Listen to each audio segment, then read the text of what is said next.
Well, Souliyo, I'm super pleased you give me the time today. I am here in the LOCA office in Vientiane in Laos with LOCA co-founder and CEO who is giving me a bit of his time this afternoon to discuss about how we can better deliver impact with technology. So I want to go straight into your story and get to know you a bit more. So can I just first ask you to present yourself and tell me who you are, where you come from, and how did you get to this brilliant idea to build LOCA, this writing platform for Laotian people? My name is Souliyo VONGDALA, or people like to call me Yo. Simple, like Yo. So I can call you Yo for the next hour. Yo is it's fine, yeah. So I was born here in Laos, but I immigrated to the US in 2009, just right after the housing crisis.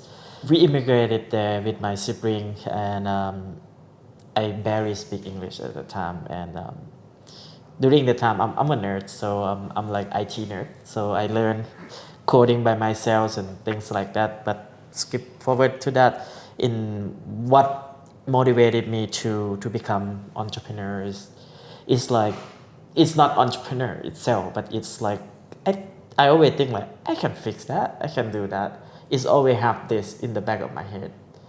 You know, like back in 2012, Lao people on the smartphone, they cannot type Lao language. Yeah. And for iPhone, you have to jailbreak it and then installing it. It means like you buy a new phone, you jailbreak it at the same day, you lose the warranty at the same day. You install the Lao keyboard and it costs you so much money. And then you can type Lao. And we're talking about 2012, like 2012, years ago. Like yeah. It's like yesterday, right? Yeah, 2012, like more than 10 years ago, yeah. So how did you fix it at that time? Luckily, I think in iOS 8, Apple opened the API for people to build a custom keyboard. Really? Yeah. And then I just go deep into it. So you were 8 years old? Yeah.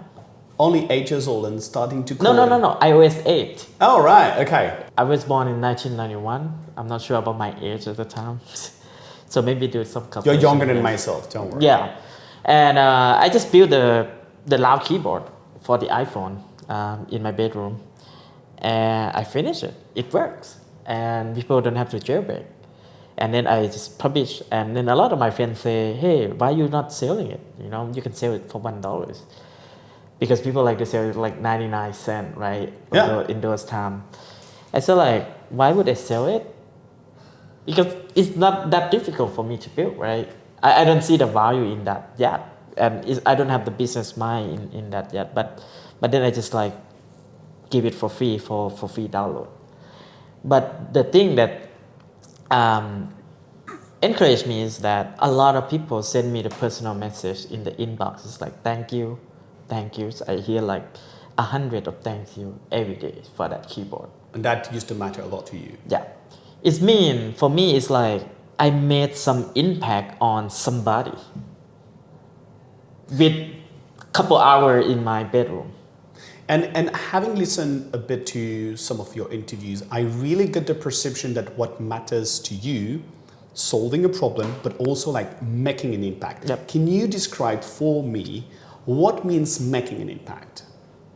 It means you do something that you change something so then people can have a better life or better living or better choice.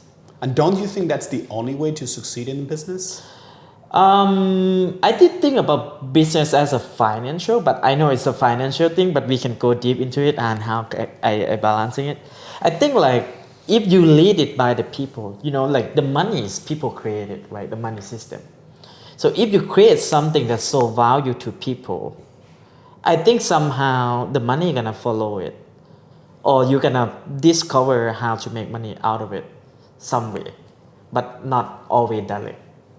So starting with something meaningful before even thinking about the financial model. Exactly. That's how we found LOCA. And don't you think that too many people do it the other way around, and maybe this is the reason they're failing? Yes, I think if you focus so much on the money, you're gonna have like no, and cannot all the time. Because like when we started LOCA, people say like why you need to build it? Because Grab, Gojek, Uber at the time. Did you get a lot of people telling you this? Yeah, we shut it down. We actually tried to launch it in 2016, but we stopped because we did some survey, and almost 100% people said no, it's good to have, but I'm not sure I'm gonna use it. So we shut it down. I mean like yeah, because the market doesn't need it. But in fact we asking the wrong person, the wrong people. So we get the wrong results. Who did you ask to? We asked the friends and Lao people. But you didn't ask to the tourists. Exactly. And if I'm not wrong, about 96% of your customers are tourists and foreigners. When we launch it, yes. And what's the percentage now? Now is 70% tourists and Okay. 30% local. So local people start to get use it. Yeah, because it's getting cheaper. Okay, so it's a financial reason. So they start to get into it. Yeah, because but it's also related to the EV as well. The EV make it cheaper. So we never change our price for 3 years. And Lao keep depreciated 60% in the past 6 years. Technically, our service is 60% cheaper than 3 years ago. Because of the money depreciation. Yeah. And how can we survive? How can the driver survive? It's because we transitioned into the EV earlier than the problem happened. So I really want to discuss as well the EV shift and the last fund the last fundraising you've made to invest more in this economy. Can you tell me a bit more what is LOCA? Initially, how it is born? What are the main features and why you have decided to only select and focus on those features? What I like, by the way, is that it's quite focused. You can have diversified certainly much more by that time, but you certainly decided not to do it. And I'd love to understand the reason. So what is LOCA? How is it born? What are the main features? Yep. So the name LOCA came after. So the concept was starting by getting around like a local. This is still the mission today. When we found out that there is a guy, I don't remember his name, he came for the conference and then he didn't go anywhere in Vientiane for 3 days. He stayed in the hotels. And then I asked him why. He said, yeah, it cost me $20 last night for the taxi, 2 kilometers. At the time, I thought like, if I run the taxi company, I would be rich for $20 for 2 kilometers. But instead, I asked him, it should not cost that much. Yeah, he said, it should not cost that much. That's why I stay here for 3 days. I never go anywhere, right? And then I started to realize, maybe if we ask the same guy, like this guy, maybe we get a different answer. That's when we start to open back the projects and ask the same guy, ask the similar people. And then we found out that the answer is opposite. And all the tourists and foreigners were highly in demand of this. Yes. But could not find it. Yep. While they could get it from Grab or Gojek in other countries where they used to go. Yep, exactly. But the problem is not about the tech. The problem is about the supply chain or the ecosystem itself. At the time, the total registration of taxi in Laos, in the country as total, taxi, 250. So nobody got his license. Yeah. It was just a black market. Yeah. So, and how were you able basically to identify this taxi and just getting them in the app and the platform? And then change that? Because I believe it's not the case anymore. Yeah, that was the original idea. We go to them and then they say like, no, go away. They don't want to collaborate. At that time, as you know, a lot of, even in Thailand, right, you see traditional taxi fighting with the app-based ride hailing. That's the same case for Laos as well. But I've been traveling to Thailand a lot. I talk to a lot. Every time I go to Thailand, I try to book a taxi instead of the app. But I just trying to understand what is their perspective, what is their view on this. And if we want to build the platform on that, we should not be taking away something from them. And then I realized in Thailand, at the time before we launched LOCA, is that the guy say the taxi fare set by the government, it never increased for 10 years. But if you look into the inflation, let's say 3%, that means 30% cheaper. That means taxi driver makes 30% less every year. And then for me, it's like, okay, but the taxi, even you are single driver taxi, you should operate as a business, right? It means like you pay yourself a salary, and then you still should have a profit margin. Of course. Right? But the way that the taxi fare is being structured is not that. They structure as one driver, you make this much, this is more than the normal salary that you can make, and that's it. That's how they justify it. Which it should not, because they have costs, they have maintenance, they have employee. They should have pension too, right? A saving basically. At that time, they had not. They have not, because they're just individual taxi. Do they have this with you now? We don't have the saving, but we try to structure the pricing where they can make a living by testing the model where if they don't drive, they own the car, they pay somebody to drive. After all expenses, after the salary, they as the owner still have the profit margin after that. Even while they're not driving? Yeah. It should be a business, right? Even one car, two car, you should have that. And have you spoken to some of those original taxi drivers refusing the product and now like being your best like advocates? Yeah. How and why did they change? Because are they making more money now? Yeah, they make more money because the COVID is the best thing and also the worst thing that ever happened to us, right? The best thing is like the taxi people, they understand what are we for them, why they need this platform. We are not trying to take away their money, right? We charge them 20% from day one. We charge them 20% from day one, but we have all the scheme like bonuses, insurance, and access to finance and all the things that's spinning around it that they can access. But we never say it's for free and then we charge them later. No, we want to be transparency for them that this is 20%.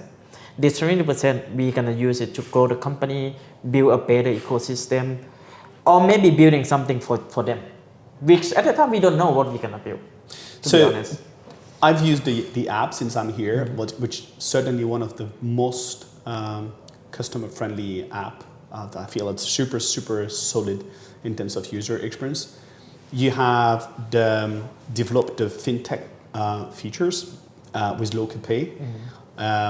You just mentioned about insurance. What are the others additional features or services you're offering both to taxi drivers and customers?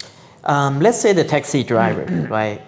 For the taxi driver, I always recognize them as the one that built all the EV charging network that we built. It's all from their money. It's all from that 20% in the past 6 years that we have been generating. We've been profit for the past 3 years. But the thing is that all the feature that we build is always thinking of a customer, the impact on the customer. The taxi driver. And also the taxi driver. The driver is also a customer. The user but also the main a customer. user for you is the taxi driver. Yes. So the more you can re-empower the taxi driver, give the taxi driver everything they need, the more you will continue to grow, you think, and the more it's going to thrive. Yeah. We let's say like this. Now the taxis become industry. The total taxi in Laos now, both registered and unregistered, total is 5,000 minimum, 5,000 taxi drivers. That 8 years ago it was 200. So now we have our competitors joining the market. That's proven that now it's become industry. It become a space, right? But for a driver, let's say what we build, we have insurance that protect them in the uncertainty. For example, they get into accident during birth. So we pay the loss of income. So we take their income for 90 days and then we average it. And then we compensate them per day that their car being repaired. I believe that is subsidized by an insurance, a LAOS insurance, right? Yes. Okay, and have you ever thought about having the same kind of services for your end users, the tourists, or so most of the tourists have an insurance, but they may, I believe now that more and more Laotian people are using it. Would that be relevant to consider like access to medicine, for instance, like GoMed did it in Indonesia, and you have a drug delivery at your home. Even the traffic is not as bad. Yep. Here, but have you ever thought about additional services for users and yeah, end users? Of course, we did. So right now we mostly focusing, but the end user we do have some focus, and I can get into it in a bit. Let's say LOCA Pay.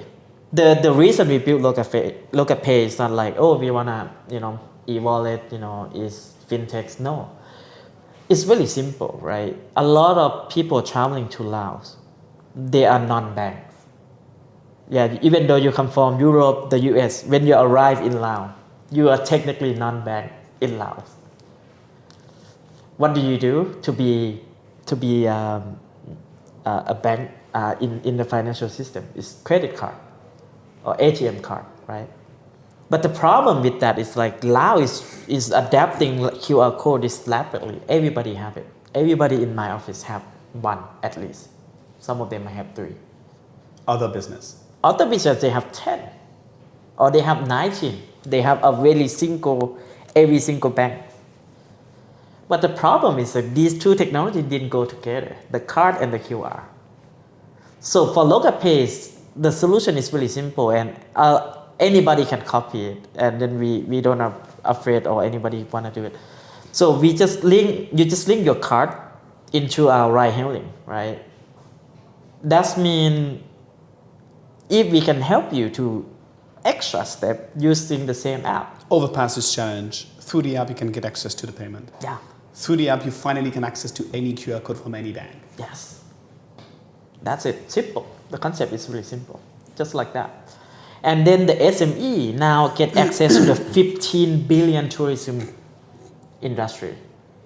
Because if the SME are not in the financial system like that, they miss the opportunity to access to the 1.5 billion US dollars. Do you feel that with LOCA Pay, with this, you are really contributing to accelerate the fintech penetration in SMEs, that you see more and more local shops getting the LOCA Pay QR code, or implementing that service because they feel that they can really get money, digital money? Do you feel you are highly contributing to this? Yeah. So what we did is even more fascinating. They don't have to come register with us. They can bank with one of any 19 banks using the existing QR code. They don't need to register with us. So our customer just link the card and then pay to their QR code whatever they have. We can pay to all of them, whatever they have. And then they receive the money instantly. The merchant. Yeah. They don't have to do KYC. They don't have to swipe the card. They don't have to pay the fee. They receive the money instantly. The key part is not about the fee or the KYC. The key part is being able to make a transaction that small with these tourists. Because the behavior of tourists is like, I want to be able to pay with my card, or I go to the ATM. But if you go to ATM, you get the cash, but then you run out very, very quickly. But then when you run out of cash, it prevents you from spending.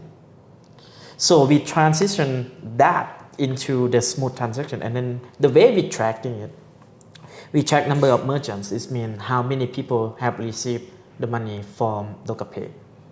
So you charge the merchant? No, we don't. We How do you charge make the money? customer. You charge the customers. Yeah. Because if you swipe your card, you get charged anyway. Yeah. If you withdraw from the ATM, you get charged anyway.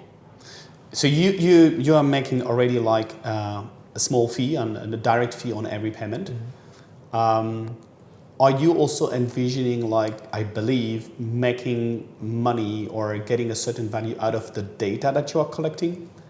And how do you use, so what are the main data you are collecting, without disclosing, of course, everything? And how do you value this data? And who are finally the people who are benefiting from these data in order to better predict their stock, their products and things? For LOCA Pay, is 100% of our LOCA Pay user is tourists, right? Lao credit card would not work based on the regulation that we agree with the Bank of Laos. We don't know who's going to benefit from this data, but we monitor this data to see who benefited from LOCA Pay. So the transaction that we see is really small amounts. It means this SME will never ever gonna be able to accept through the credit card. But now we make it possible for them. But is that not a potential next step to empower the SMEs and help them to better predict the stock or what they need to buy in order to access your big data? Like getting these analysis, could it help, like, I don't know, a shop anticipate how many Coke or beer or things they need to buy? I think if the data is big enough, which we are not the bank, right? I think if I'm the bank would have bigger transaction and the bigger data.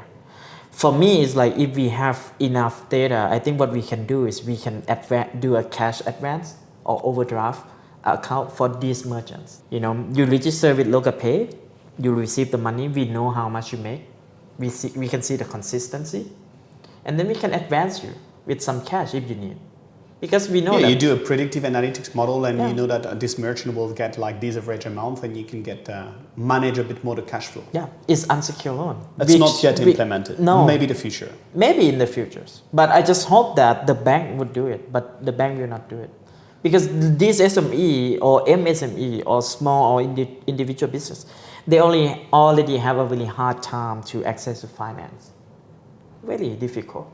Have you ever thought, are you already implementing like staggered payment solution at a very low interest rate? Is that something you are envisioning as well? Yeah, it's in our business plan, but it's not the time yet. Yeah, but it's already in our business plan. This is something I've worked on when I got quite lucky to work with big pharmaceutical, and then one of the biggest challenge, of course, for these underserved population in emerging countries is the access to healthcare, basic healthcare or vaccination. And sometimes you just take the example of a vaccine that could cost like almost like 30% of the household income. Yep. And so back in the days, I've worked with some of your competitors, like the big like super app writing app in the region, trying to basically implement staggered payment plan at the 0% interest, so that basically people could use some of their points to stagger payment or discount like the price of their vaccine or this type of thing, which giving a better access to healthcare through the fintech solution. Yeah, we don't have envision up to that point yet. For now, we are now focusing on the energies and also reducing the cost of the living of the people. Because back again to the taxi driver, how much do they need to make a profit to continue to feed the service? Yes, because during the COVID, right, people asking me, should LOCA remove the 20% commission because it's COVID, right? And the question is, it's really, really tough to answer. I'm really tempted that I want to remove it so that it can help the driver to survive. But then it just means taking money from my bank account and give it back to the driver, right? Why not do something different during the COVID? Why not do something different that both the driver and the company can also benefit and also sustainable? That is when I go very deep on the data and found out, you know what I found out? We take 20%, but the gas station take more than 40%. We are not the problem. The gas station is the problem. They don't work anything and they make 40% cut on the driver income. Instead of we giving up our 20%, why not let the gas station giving up that 40%? And then we shift our focus from reducing our fee to reducing that gasoline money. I love it so much. So I want to go deep into this because I feel like the reason I've decided I wanted to meet you is really like your vision about making an impact beyond the financial return that you are also making, which is fantastic. Yeah. and you've decided now to go full on electrical vehicle. Yep. So I understand today that one of the reasons is basically to maintain the profit for the taxi driver, cut the 40% the gas station are making, while also preserving the planet and continue to empower the taxi drivers, preserving their profit, right? Yes. That's the strategy. Yes, strategy. But the first step that we took was not about EV yet.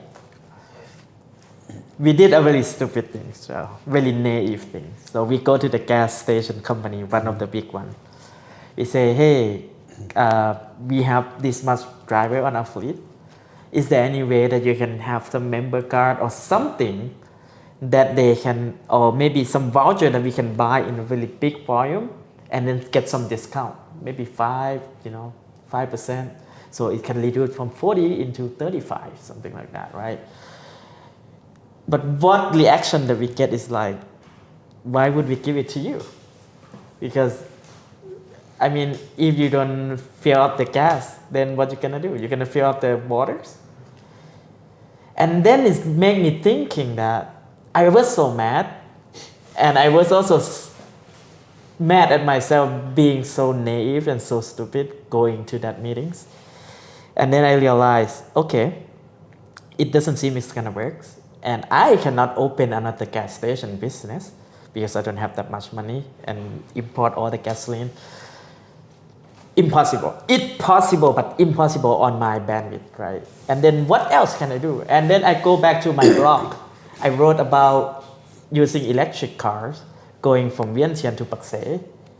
That's so easy. I wrote it in 2017. And then a lot of people say, yeah, saying it's easy to do it. What my blog I wrote is that, hey, Laos is really small. And we only have one national road from Vientiane to Pak Se. Yeah, that's right. Yeah, and it's only 800 kilometers. So if you install a charging station every 100 kilometers, then you only need to charge 3 times. And I think you did it at the right time when we see like all the Chinese electrical vehicles coming to Southeast Asia, and I could see already, I'm so impressed by the number of Beed and other brands here. That is a bonus. We didn't expect that. Like, do you think that, do you work with those guys?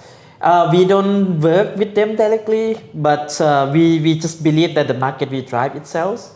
So then we announce, but no, not that we announce. We go back to the blog and then I say like, I think we can do it. And then I just get all the data. I just wrote everything down because it's COVID. I cannot go anywhere. So we just go with the data and I do some number on the paper. My reaction to the number is like, this cannot be real. You know, the saving is a lot. It's like 10 to 1, the saving. I just didn't believe it. And then... Can you explain a bit more the savings between what and what? Between the gasoline and the electric car. The Okay, energy... So you mean in terms of energy consumption, like the money that you need to spend into gasoline versus electric car? Yes, for the same so distance of it's a 10 driving. multiplier here in Laos, Yeah. which is different in other countries. Yeah. Okay, so it's just so that everyone can better understand. Yeah, it's to be simple, $100 on gasoline. For the same distance, you only spend $10 on the electricity. So, and how do you shift now, like all the taxi drivers, pushing them into electrical vehicle? Because you're not going to buy the vehicle for them. Yeah. You are investing in the electrical plugs so that people could find it along the way, if I'm right? No, we do it by discovering. So I personally buy electric car. I buy one car just to test my number. Yeah. And then I borrow one car from the dealership for 1 month to test the data, my data and the driver data. Because my data is being under my control. Yeah. But the driver data is not under my control. I just want to compare how different it's gonna be. And then the number was really close to whatever I have on the paper. Really close. And But how do you empower the taxi driver now? Yeah. So why do they choose electrical vehicle? Is that something that you, LOCA, is pushing? Are you like co-investing with them in the vehicle? Yeah. Are you giving them some loans so they can better afford the electrical vehicle? How do you help this acceleration? Yep, we do all of those, but we didn't do it all at once. So first, we make the announcement that we're gonna go all 100% EV by 2030. That's the first announcement. And then we call... So the entire fleet? Yeah, entire fleet. And then we have our team call the driver use their individual data. Hey, this is how much you make last month. This is your estimated gasoline spending. You should switch into EV, and this is your expense is gonna be, and this is how much profit margin you're gonna make. And this is kind of a free service that LOCA is providing to Yeah, a we taxi call driver? them one by one. At the time, we have 300 drivers. And what's the conversion rate you had? 3 the whole year. 3 drivers converted. Only converted, Yeah. only 3. Only 3. Why? So much resistance? Yeah, that's I have the same question. I say like, why? This is really good. Why only 3 are converting? Exactly. So we Because of the upfront cost in electrical No. vehicle? Because so what was the reason? Yeah, and then I call one of the drivers, say, hey, I get the number. I love the number. I think it's true. A lot of these 3 guys already bragging about it. But the problem is that where do I charge? And then I was like, okay, right? I charge at home, my car at the time. I said, you can charge at home. And then he said, yes, I can charge at home, but I'm not from Vientiane. My hometown is 600 kilometers away. How can I take my car back to my hometown and come back? I was like, okay, true. Yeah. How? And that's the moment you looked for a fundraising and trying to get this money that could allow you to put all the electrical... No, we have about $200,000 in the bank account at the time. And then we invest in the EV charging networks. So you invested by yourself in the EV charging? Yeah. We say like, okay, my background is electrical engineer. So I wish I have AI at that year. So I go all my own books because I went back to the US during the time. I take all my notes from the school and then I study and I think it's possible, right? And then I call 3-4 company in China about the EV chargers. A lot of them ask me how many units you're gonna buy. I say like, hey, I just want to buy one. I just want to study your chargers to see what can I do to fix, to repair, or maybe to make them. A lot of them stop talking to me because they feel like I'm gonna copy their chargers. Oh, interesting. But only one company say, yeah, you can try our chargers. 1 unit is fine. Then they send us 1 unit, and then we pay for that. And then we install the one that downstairs. We install it, and then we study from there. And then it's just like, yeah, I can build the procedure where we can install this cheaply, but doesn't mean it's not safe. We cut a lot of things that is not necessary. A lot of people warn me like, hey, don't do it. You're gonna invest a lot of money on the chargers. It's not a profitable business. There has been a feasible study already. They all gave up. Why would you wanna do it? It's something there, right? That's the challenge. So, but if I don't do it, my driver will not convert. And that's the moment your drivers have started to convert? Yeah. And how did you anticipate you will make money out of that? Did you consider you should make money out of these new kind of division from local? Like, you implement this electrical system so that you charger, that means you should make a profit out of this? Or were you expecting to make the money out of your, like more like as an added service to your taxi drivers? Yep. So yeah, that is when the moment come when we say like, if we build a charger only for a driver, we're gonna be dead. It's not going to be enough. Not gonna be enough to. So it's kind of, you will make the money out of the non-drivers, but it will be kind of for free for the drivers. Is that something like No, this? we charge all the money for everybody. The same way. The same way, but making sure that we have enough volume to grow our business, to grow the charging network. So you just did create another division making money out of this electrical charger. Yep. And in parallel, it's serving your taxi drivers, Yep. maintaining the profit, avoiding them to go to the gasoline station and so on. Exactly. Okay. So public general user that using EV, also funding the expansion of EV, even help accelerating our driver to convert into EV. So right now we are 80% EV on our fleet, 80% out of 1,200 drivers. In how many years? In just less than 3 years. And I would say like any new drivers coming will come with an electrical vehicle. Yes, gasoline car is you barely make a living. You still make profit, but very low.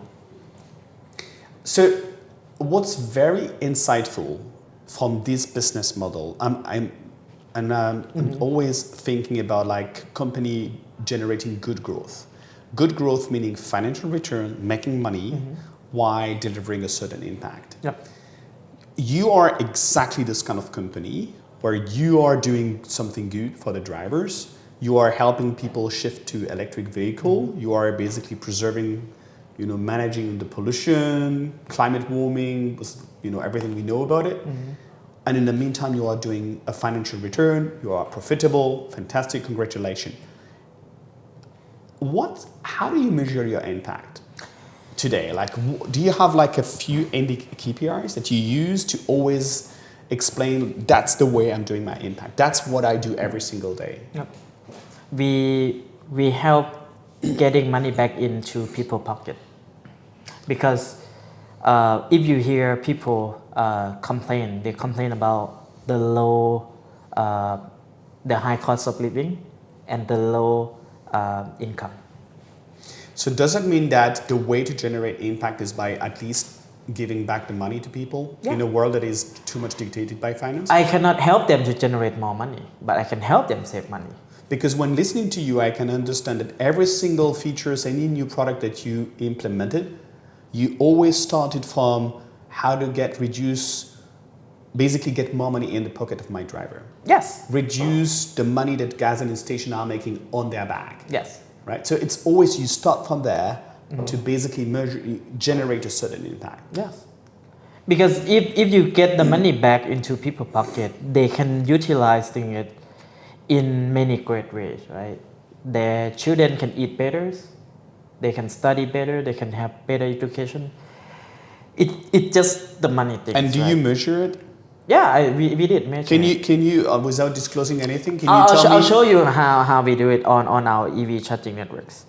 I would be nice. Can you when you I believe you meet with politics, with the Lao government, is like, can you tell them, look, this year I contributed to empower, I don't know, like every Laotian with a $50 more in the pocket at the end of the month. No, I don't go. Do you measure it that way, or I don't go from an impact point of view? I don't go politics, but I just go as a borderless, right? When we're talking about government, then we start to have borders. I'm just what I'm trying to do is I try to help these people. So let's say every time you're trying to top up your money to charge your car, you will see how much money you already saved. We calculate it for them. This is my family. We have 4 EV cars. We save 200 million kip. So, and we should really take some screenshots so we could get it for the video. So my family saved 200 million kip in the past 3 years. And that's something that is accessible to everyone. Yeah, every EV driver. But don't you think so? Is that the best way to? Because is that the best way to measure an impact, to make people feel like how much this service is helping them? Do you think, for instance, that people trying to do an impact by empowering more families with education should show them that what they are building help them to reduce the cost of education by 50%? Do you think that that's the best way to make people realize what a company is doing and how a company is doing good? Yeah, that's how we measure it. We create jobs on the driver side. We create 1,200 jobs plus 40 people in our office. That job is stable job, and they make more than the national median income. If you're driving full time, you make almost double of the national median income. That's on the driver side. So only 1,200 drivers, but they can have family, right? Then the people we can multiply. But on another side is that general people that switch into electric car. Like I mentioned earlier, I cannot help people to make more money, but I can help them to reduce their expenses, so then they have more money remain in their pocket, so then they can utilize it to do better things for their family. So I start to realize in 2022, when I start to all in on the EV charger, is that I thought like I am the early one to go buying land 20-25 kilometers from the city centers. But when I went out, all the land sold out. And I asked, who buy this land? 25 kilometers away. I thought like I am the early one. And then just people like me, people like start a new family, then they buy the land this year, they pay it off in 3 years, and then the 4th year they start to build home. But then I start to realize, how are you gonna commute? 50 kilometers both way, every day to work with the gasoline car. Right? Unless the gasoline is really cheap, which is not gonna be. And the only thing is cheap is electricity.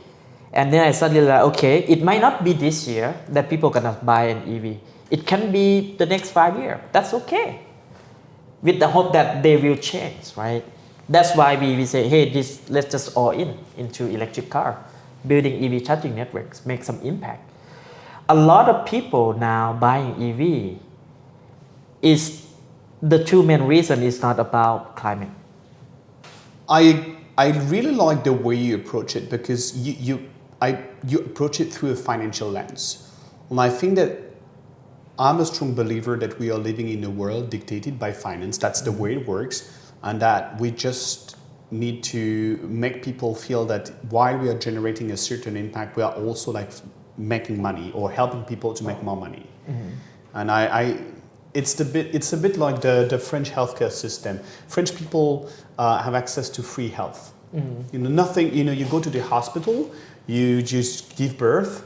When my wife gave birth, it costed me €1 with a fantastic room with a view on the Eiffel Tower, €1. Yep. Nobody told me that the cost of these surgery and, you know, procedure was maybe a $15,000 minus $14,999 that basically the government is covering for me. Yeah. If someone would have shown me the price myself, I would have been able to perceive and understand the cost and what basically the tax I'm paying is covering at the moment of my life. Yep. Because that's something I understand in terms of value. Financial value is something people understand. Yep. But nobody mentioned the real price. It's just, I've been asked €1. Luckily. Yep. But I can't perceive the value. And I think you're right, like making people perceiving the value by just showing them how much you help them make some savings could really help them better adhere to your service and just move to your service. Not so much to protect the planet, but to basically save money. Yep. And in the meantime, you are doing something good for the planet, right? Yep. Yeah. We ask a lot of our EV driver that come and charge at our station. We ask them, what is making you to choose electric car? We have the population that buying EV car is really old, really old people, and really young people, the first car owner. The middle age, minimum, like not a lot. Why? The young has two reasons. The young one is like, it save money because it's their first time job or first job or second job, and they're still trying to make a living. And the really old people say, yeah, I'm old, my car is already dead, so I'm trying to try something new.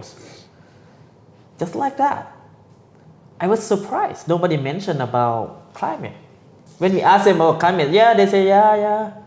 Climate is a good thing, but I'm not sure how much I make impact on the climate. This is the unaware of contribution that they make. But you also mentioned on your app, I could see yesterday, you also present like how much you make some saving in terms of carbon emission, which certainly some people are looking at these numbers, but not as much as the money they save, certainly.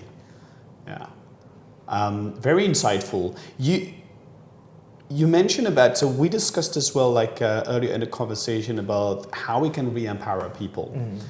And we are in a world where people are going to use more and more digital services like yours, and naturally will basically share their own data to get access to any type of services and goods, right? At some point, where, you know, who needs to benefit the most from the data that you share?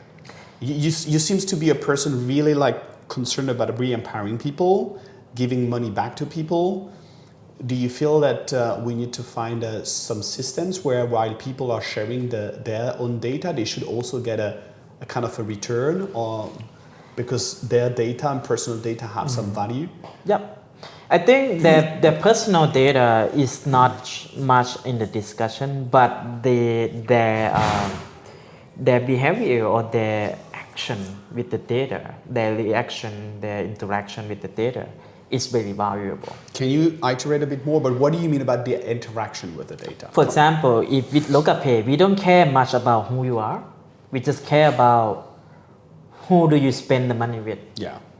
Right? We want to know what kind of merchants receiving your money. We just don't actually care who you are. Yeah, it's kind of like, I think in your case, you're not so much interested in the PII, the personal information, but more like in the customer's behaviors data. Yeah. Well, in the meantime, customers need to share the data with you.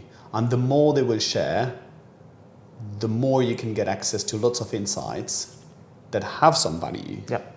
How can we basically give this value back to the consumers sharing the data with you? The consumer didn't directly get the benefit from it, but they get the indirect benefit. So we can develop something that seamless and also more efficient.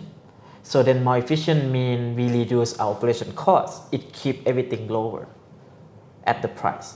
So, and also not only that, in some kind of the data also give us the understanding how to approach some of the problem that we face. So for example, in the taxi, right? We get complaints and we get low rating in the pickup at the airport, and then we don't know why, and then we look into the data. Why is people are mad, and why is that happening? Why people are not satisfied when pick up at the airport? There's reason that we can control, and there's a reason that we cannot control. Those studies that we look into, and it benefit them, so then we can improve, and then make a pickup you at the airport more smoother. And based on the same principle you have applied, like to make people realize that you're doing something good for them, you are showing them how much money you have made them save. Yeah. Have you anticipated that you should show them like, these are the data you are sharing with me, with the data, this is how I am improving your customer experience? Would that be the same way? Could we find an indicator, say like, I don't know, I've made you save X amount of kips because your customer experience is better? Is that something that could really help people perceive that they are not just sharing data to feed a company like a black box, but they are feeding a company that help to improve the customer experience, and this customer experience basically is about money and is about X amount of savings? Yeah, we didn't explain it to the customer, but the way that we're using it is, for example, we use your data and we predict and how long you're gonna stay in each type of the area. For example, if you go like this kind of restaurant, it's likely you're gonna get out 3 hours on average, for example. This data help the driver to be around in that area, so your pickup is shorter. So the driver efficiency of pickup is shorter. You don't need to explain this at that time to people because they are not well educated about the data consumption. But is that something that you would need to explain more in full transparency so people understand why they're sharing some data? Sure. I think it's a really great idea. We will implementing that, because that's how we use. So then we can reduce the time of pickup and reduce the driver expenses, keep the service at the very low price. And what I like is you can also connect it to a financial system at the end and just like explain how much more saving you are helping generate for both the taxi drivers and the end users. Yep. Yeah, we have all those data. Maybe we will work on those. I really do like the way you think about measuring the impact from a financial point of view. I think too many people are not enough showing to people and measuring properly with financial the impact that they generate. It's always about like, oh, we've empowered like X millions of kids, or we X millions of family have access to water, or great. But how much saving have you made? Because at the end, people, it's all about money, right? And people think first about the money because then they can make more savings and afford more things, right? Exactly. That's how it is. Because if we cannot measure it in a financial way and also in the deep individual way as well, it just too broad, 100 million people access to water, but how much impact into the individual level after they have access to that waters? Is it true for all 100 million people, or it just the availability? For example, let's say we say, hey, we make 1,200 drivers get a full-time job, but the question would be, how many of that make more than the national median income? What's the next steps for LOCA? Are you talking to the Grab and Gojek, who certainly are very interested in what you've built here? Do you want to keep your independence? Like, what do you think is the next? We don't know yet about that, but we are open to explore in any possibility or collaboration. But for us right now, the focusing is how to become 100% EV. 100% EV. 100%. Full. It's going to be this year, so 5 years earlier than the plan. And we're going to keep building the EV charging networks. I think it's really crucial, and it's a new critical infrastructure. It's new infrastructures. And then we have to create it a different way where it benefits a lot of people. What are the main challenges you're facing? At the beginning, so when talking about EV charging station, people say, hey, install at the gas station, right? Like in Thailand. We did that. We so naive. We go back to them again. And then we just start to realize, we go back to them. I don't want to mention the company. They're going to charge us the rent based on the minute that the car charges. And then I suddenly realized, why would I have to spend money on that? Because when I stop there at the parking lot at the gas station, I don't spend money whatsoever. And then I use the restroom, I get out and I go. I don't spend money. But why would I have to go there now and then spend money per minute to them? And then if we don't do it, what else can we do? Any further partnership with the electrical vehicle brand, the Beat and others? Have you started to talk with the Chinese, and do you want to just stay? We stay out of that. We don't want to have. And you don't want to be dependent of any of those brands. Yeah, we don't want to be associated with any brand, but we work with a lot of brands. But independence is freedom, is it? It's a freedom, because I want to be able to do things that without interference. That is how we operate. We never sign any exclusive deal with anybody. If they want to work with us, it's never exclusive. Otherwise, we would not sign. But the thing is that because of that challenges with the gas station, where do we install? It's like one of my team would say, how about restaurant? It's like, oh yeah, restaurant. Okay. How much rent should we pay them? None. We should not pay. Why? You should bring them the customers. Exactly. We test that concept. It works really well, but some of them we pay them rent, but very, very minimum. We bring customer to them. It's see with the number again. It come back to the number. We tell them. And all the EV chargers are located on the LOCA app. On the LOCA app. We own it. We invest in it. They don't invest anything. And they pay on the app. Yeah. Straight. 100% automation and 24-hour available. And then the plus on that, the rent is very low, and also if we pay is very minimal. But the restroom is cleaner than the gas station. Yeah, not wrong. Right? And the seating when you wait for your car to charge is nicer than the gas station. It's all better, but the best part is like, did we pay for that maintenance? No. They already done that every day. So no extra work for the restaurant, no extra work for us, no extra work money for anybody. So I really like the way you process and the way you think, and already you have a heads up on many things. And I want to get to the last part of this conversation. We've discussed about data to think, and I want to go into, of course, something that is exciting a lot of people in spaces like, what's the role of AI? What's the limit? So what do we need to leave in the hands of the machine? Certainly a lot of things like predictive modeling, statistics, certainly part of agent conversation with some customers to make it easy. It needs to still be customer friendly, but there are also a lot of things that needs to remain in human hands.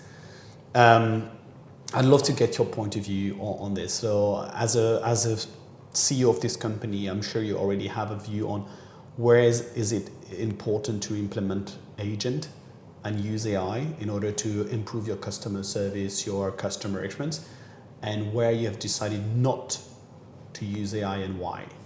For us, we still have people answering phone call, but a lot of that process is already automation. We still need a human touch, but not all customer service need human touch.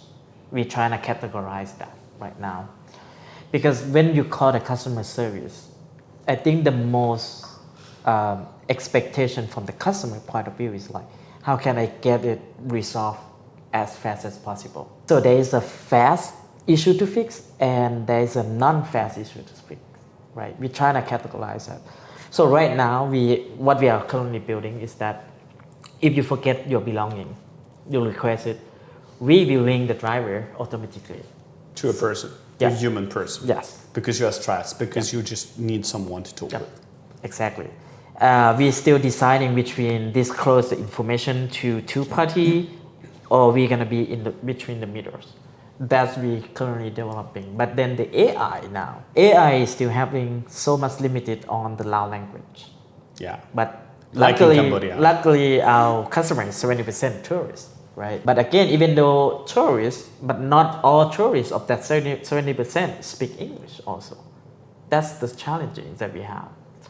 It doesn't mean, let's say the Korean tourist is our second biggest customer. It's certainly where you can use AI to do translation and help them to better communicate with Lao people and make their easy smooth when they arrive here in Laos. Both way, both about driver and also the customer. But to do that, we need to be very, very careful because I'm not an expert on Korean language also. That's how my team is building right now on that. But you're also like, it seems to be like more than a CEO of LOCA, you are a tech guru and you have like this entrepreneurship in your blood. I could see here we have people around like Biz Digital and other hubs here, I believe, doing digital work. Don't you think that there might be an opportunity for you to develop through the local platforms certain agents automating a lot of different things for merchants, for riders, for not only for tourists, and moving to a kind of a new economy, like an agent economy? How do you anticipate, how do you foresee this kind of new agent economy? Lots of people are talking about the shift from SaaS to conversational agent as a service. Yep. What's your point of view on that? I think it's definitely going to be a really, really big market, but then it's not our core business to develop that, but we are developing something that works really well for my team. My team would be, we already automate a lot of processing. Like my team say, hey, they would come to my office, say, I've been doing this task for 3 months and it's repeatable. Can you help automate it? I said, okay. They don't afraid that they're going to lose their job, but because they want to be more advanced, they don't want to do that task anymore. We automate a lot of the process internally, but on the customer support side, it's still 80% manual. What I like is you've created a business that is definitely borderless because you're bringing people into Laos, so you help them cross the border and you make this border crossing very smooth and easy. How complicated it is to attract foreigners and people into a local business? Because you need to basically, all your acquisition strategy is about looking for those tourists, looking for those foreigners coming into you. How do you proceed marketing wise? On the marketing wise, it was not my idea. It was the investor challenge question. It's like, how you're gonna build a ride-hailing platform, and then how many people in your country? I say 7 million. And then how many people is gonna be able to pay for your taxi service? And then how many people are in Vientiane, right? The number is getting smaller and smaller. And then I start to realize, okay, maybe Lao people, it's not about money, right? It's all about efficient. I also don't use LOCA every day because I drive. We have more vehicle in Laos than the number of the population. So it does, but that doesn't mean it prevents me from using LOCA. I use it LOCA for time to time when I go out and drink, right? The occasion where I'm gonna go drink with my friends. Now I use LOCA, right? But then the thing is, how can we? How would I say? Then the investor say, but then how are you gonna grow your business? And then I start to realize, okay, we have 4 million people visited Laos. These people are already willing to pay customer. Because when they travel into Laos, that means they have the will to pay for whatever service that we provide. That's the addressable market, right? Maximum is 4 million people. Okay, how many people we can capture? So we start from there. That's our early adopter. But when the COVID hit, it hit us really, really hard. At the time, 94-96% of our customers are tourists. So we are dead at that time. How did you fix it? How do we fix it? How did you save the company? We find the 6% people. We find them. Who is that 6% people that is not tourists? And you moved the 6% to the 30. 40%? To 30%. And who were there? Who were they before? Some of them are expats. Some of them are Lao people that's young. Okay, so young people having the affordability power, but also like willing to get like a smooth experience. Exactly. They don't have money to buy a car yet, but they do have money to spend to ride a nice taxi to wherever party they go. Yeah. It's also the parents. You know, there's always safer for parents. No, the way we do marketing is like this. You know, like parent in Laos, the problem is like drunk driving. Drunk driving is like parents would concern about their kid going out at night with their car, right? The parent cars. What we do is we break a section on Facebook. We advertise to the parents and then we advertise to the kid. To the parent, we kind of say like, hey, it's like you want your kid to come home safe. Ask them to use LOCA instead of let them drive. For the kid, we advertise, if you use LOCA, your parent will never call you back early. Yeah. And it worked. Very smart. It worked. And that same year, we break even. In 2021, we break even. Well, I think I couldn't find, better company in Laos. The matching was this borderless impact concept. Really, like how can you better generate an impact in Laos for Laotian people, from people like living abroad, foreigners, bringing them into Laos, offering them a very smooth experience while they're traveling, empowering them so that we can make their life like so easy. And I'm the first one experiencing it this week as I'm in Vientiane with you, and I could feel it's so easy using local pay, using the taxi riding platform. So. But also like at the end, ultimately empowering the taxi drivers, reducing the burden, the financial burden on those families, preserving the profit that they make because you really need to empower them, and ultimately generating a certain impact on those families who can better afford health and education for their children and build a better future. Right? Yep. In a nutshell, is what's next? EV first, you said 100%. And that's for this year. I believe you have a plan for the next 10 years. So what's the next 10 years? The next is still related to energies. I believe energy and food is really, really important. My side projects, I grow the coconut plantation, my family side projects. Because I think like I want to learn from growing coconut. How can I systematically doing it? I write my own code to track all the coconut tree. I don't know what to do with that project. I never thought we will end the interview with a coconut AI kind of conversation. No, I just trying to, my focus is like food and energy. I think it's really, really important. Energy is, for me, the next step is like, okay, now the EV is picking up, but how can we leverage on the market that we have now for the energy? For example, people in rural area, they don't have access to electricity. Is there any way they can access the electricity through the electric vehicle?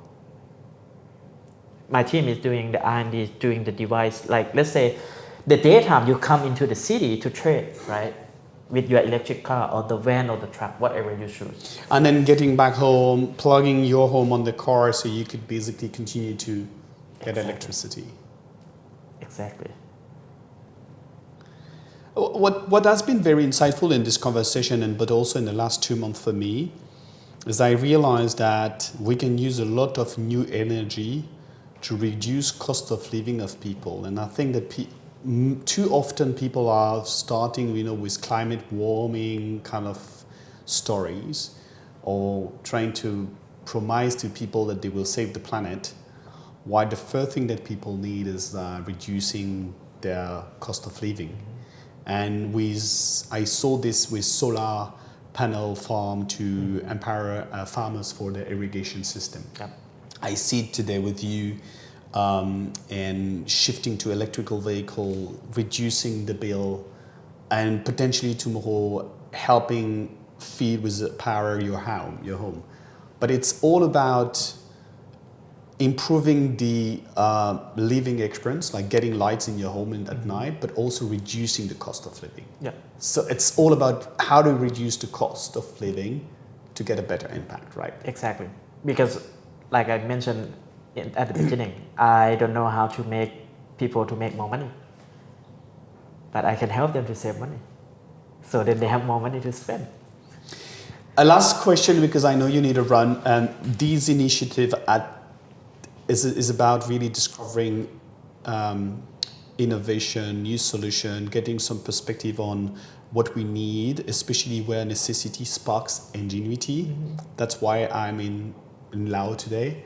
But it's also about traveling, because I believe that you need to travel and live an adventure to get a better life.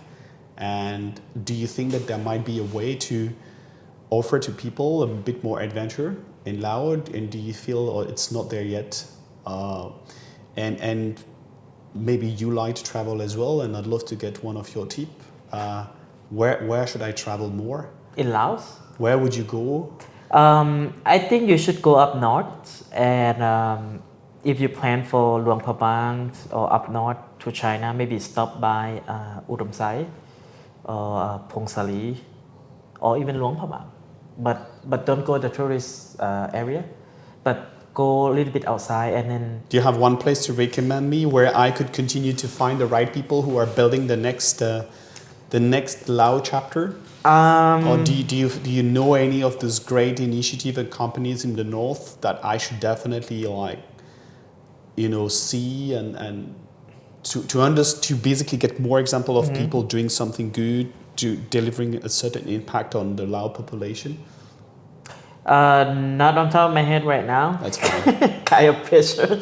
But if I think of it, I'll text you within today or tomorrow. But I think the north is something that we should explore. I've been in almost every province in the north. Well, that's my plan for the next 3 weeks, and before going into China. Yeah. Thank you so much. Thank you. Very insightful conversation. I heard a lot of the stories before by listening to some of your previous podcasts, but I like that we were able to go deep into certain things. I think one of the key insights again is the importance of measuring properly financially the impact that we make, and making people and customers realize how much we are helping them save in terms of financial savings. I think that has been really a great insight from this conversation, and I hope it will be for the audience as well. Yep. Thank you so much. You.